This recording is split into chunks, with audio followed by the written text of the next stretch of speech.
everybody and welcome back to the channel. In today's video, I'm going to show you how you can rename a repository on GitHub. So without further ado, let's get started.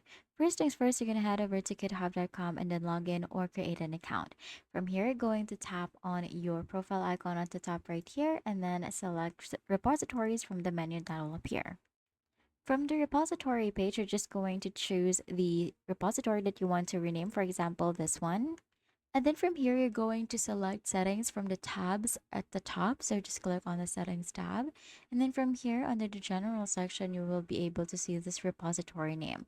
What you're going to do is you're just going to type in here the new name that you want to set your repository as. So for example, I want to set this as new repository name.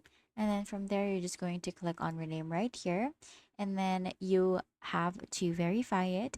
Your repository will be renamed as this one. Your repository name can only contain ASCII letters and the characters such so. Now you're just going to click on rename and then verify, and that's it.